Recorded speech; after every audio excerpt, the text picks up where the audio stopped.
My name is Helen Meskhidze. I'm an assistant professor in the Department of Philosophy and Physics. I'm cross-appointed.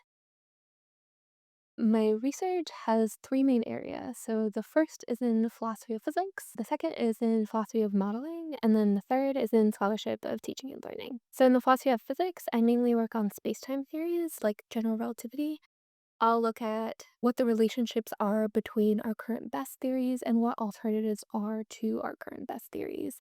I find it really rewarding and instructive to look at nearby alternatives to our best theories to learn more about the theories themselves. In the philosophy of modeling, I've been interested in how scientists will use computer simulations and complex models to learn about the world. And more recently, that's turned to the use of AI and machine learning in those kinds of applications. And in the scholarship of teaching and learning, I've had longstanding interest in philosophical pedagogy, so I'm most interested in what feminist approaches to teaching formal methods in philosophy might look like.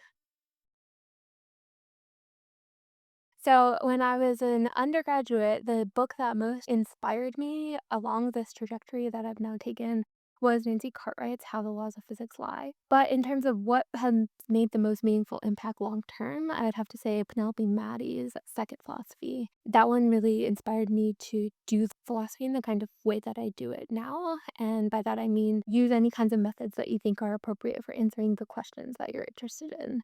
So it really doesn't silo off philosophical methodology. It opens it up. And I find that really rewarding. One side interest that I had, especially in undergrad and then early grad school, was epistemologies of resistance and the creation of ignorance. That's been applied in political context usually, but I think it would be really interesting to apply it to contemporary philosophy of science context now too. So I would like to work more on this, but haven't so far.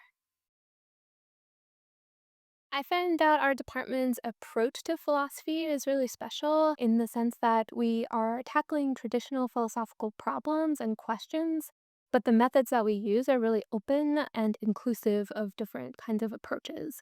For instance, we'll see students who will pick up master's degrees along the way in other related fields to what they're interested in so that they can also use those kinds of methods in their work as well. The other really great thing about the department is the emphasis on professionalization of graduate students, in particular, the emphasis on philosophical pedagogy as an important thing to teach during grad school is really rewarding, both in the fact that there's a philosophical pedagogy course that graduate students take and that they teach their own courses independently throughout the summer and during the year as well.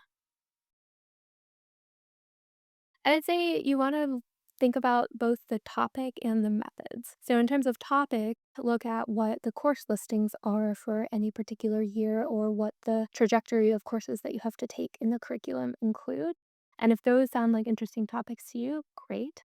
Take a look at what the faculty are interested in, what kinds of topics they publish on, and if those are interesting to you, even better. And then finally, take a look at what their publications look like. Like, what are the kinds of methods they're employing in their papers, in their research? And if the topic and the methods fit for you, then I think it's a really great place to be.